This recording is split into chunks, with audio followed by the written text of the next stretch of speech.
As soon as the Eagle reappears, things begin to go wrong.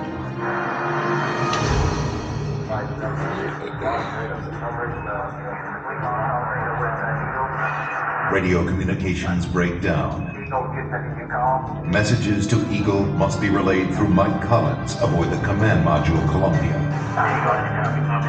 Throughout the crucial final checks, contact with the Eagle keeps dropping out. And Flight Director Gene Kranz inches closer to aborting the mission.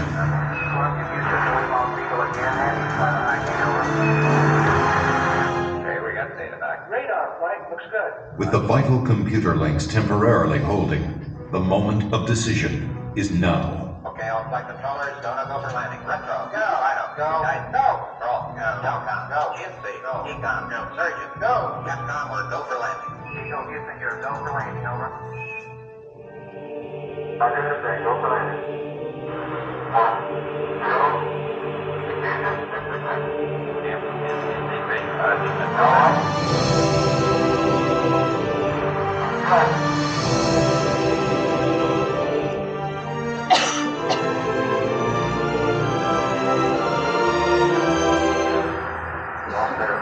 Hurtling toward the moon at 3,800 miles per hour, Neil Armstrong notices his checkpoints are all appearing too soon.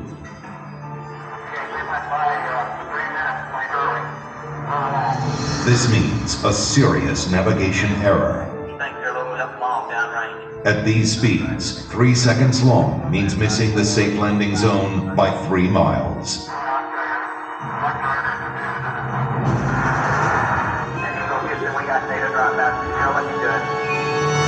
Suddenly, the computer starts firing the maneuvering thrusters, jolting the ship back and forth.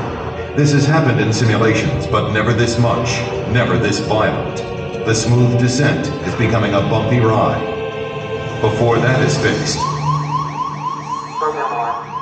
a problem with the onboard computer.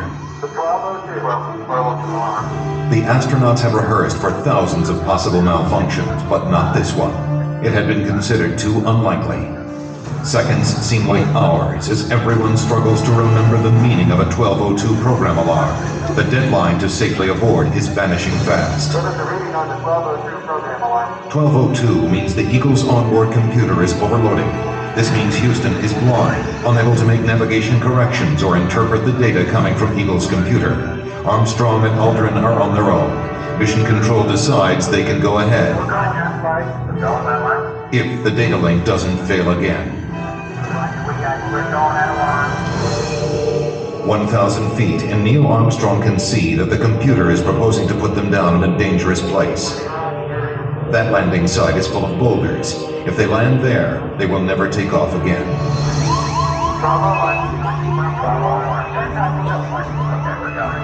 At 350 feet, Armstrong ignores his computer navigation and veers away from the rocky landing site with no time to explain to Mission Control. Okay, all flight controllers, hang tight. In Mission Control, everybody is stunned. At 300 feet, the Eagle has left its flight plan and taken off at full speed across the face of the moon. Eagle Houston is descent to fuel. Monitor, over. 90 seconds of fuel remaining. Now less than 200 feet, and the Eagle is too low to safely abort back into orbit. They call this part of the flight plan Dead Man's Curve. All that's left for Mission Control is to read off the fuel remaining in seconds. The entire moon landing has come down to 2 men and 1 minute. Forward. Forward. Put your feet down, 2.5. And down 30 seconds. 30 seconds, over. Lights on. Down 2.5. Forward.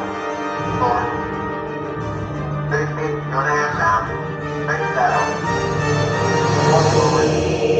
4 forward, just to the right roll. Down 1/2. Contact light. Okay, engine stop. Head down. Tranquility, this is yours. The Eagle has ended. Roger, Tranquility. We copy you on the ground. You got a bunch of guys about to turn blue. We're breathing again. Thanks a lot. A short time later, history is made again. Okay, Neil, we can see you coming down the ladder now. For one incredible moment, we are one people with one history, watching our destiny unfold. That's one small step for man, one giant leap for mankind.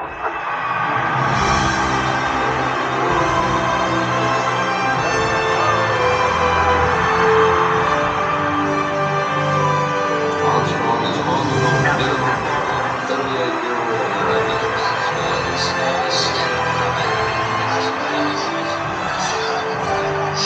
He's so small for him. It was a moment shared by an entire world. Here, man, from the planet Earth, brings set foot upon America. It came indeed for all mankind. With these first steps, mankind stood on the highest ground, and we saw our planet as our home port in the endless ocean of space. There was something which was surprising to me. That occurred as I was standing on the surface. Just after we had landed, I'd gone down, standing on the surface and looking at planet Earth for the first time. Seeing the beauty, seeing the finiteness of it, the limits of it, and realizing what a shame it was that people were confronting each other on that planet without realizing what it was doing to the planet. It was a very emotional moment for me. I actually shed a couple of tears. Something totally unexpected for an engineer and fighter pilot to be crying quietly up there on the moon. Mankind had achieved a tenuous foothold in the heavens, and a new and exciting world lay waiting to be explored.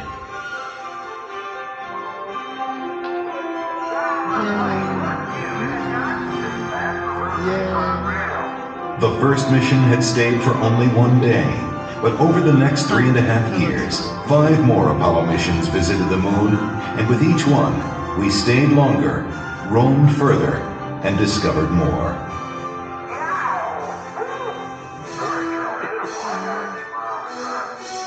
I never thought when I was a kid building rockets, in high school, that we would go to the moon, before the end of the century. I mean, I thought that was something that was way in the future, fantasy. I was rolling on the moon one day. In a very month of December. Hey, look at the size of that rock. That is the best example we got. Just don't stub your toe. We have got to understand that as a people, we need to stretch. We need to reach beyond our grasp. We need to strive to do things that seem impossible, because in the accomplishment of them, we move society forward. Boy, isn't the beauty of this place is just absolutely incredible. One of the astronauts has said those hills that we climbed give our children and grandchildren a different perspective, that they see the mountains that we couldn't see. So what we consider impossible, they're dreaming about. 3, 2, 1. What a ride, what a ride. When I have a chance to talk to kids, I tell them, the first thing I tell them is to take the word impossible out of their vocabulary go to their teacher tomorrow morning and scratch it out in the dictionary. The word doesn't exist. If I can stand here and tell you that I lived on the moon, that I called the moon my home for 3 days, you tell me what is impossible in this day and age, much less in a generation that follows, much less into the 21st century. Nothing is impossible. I like exploring things, inventing. I would like to go up there, find out what's really up there. I would like to be an astronaut. I like to design rockets. Payload specialist. I'd be a ground control officer. The thing that my mom can't understand is I'm terrified of heights, but I want to be an astronaut. There's so many things I'd love to do. I would explore and look for everything. I would try to start a farm. Millions of other galaxies that you might be able to live in. It's the unknown. Anything's You possible. may be able to cure certain diseases. My Mars and dance, I like play basketball, but you can still be short. Because then you could like fly up in the air. Hit the ball, get a home run every time. There are a lot of things that can benefit mankind that we, because of science, we simply cannot do on Earth. It's such a big universe, and it's kind of strange to think that just this one tiny planet was chosen to have life on I it. hear they're finding new planets or moons, and finding out more about how stars are working, and it makes me feel like it's trying to tell me something. What's it trying to do? That you belong up there with them. The Apollo program ended in December of 1972, but our journey into space is just beginning. I'm Neil Armstrong. The future of space travel is being written right now in the dreams and imaginations of the new generation. Perhaps that's the greatest legacy of Apollo. It shows our children and grandchildren that with courage, imagination, and the will to explore, no dream is impossible.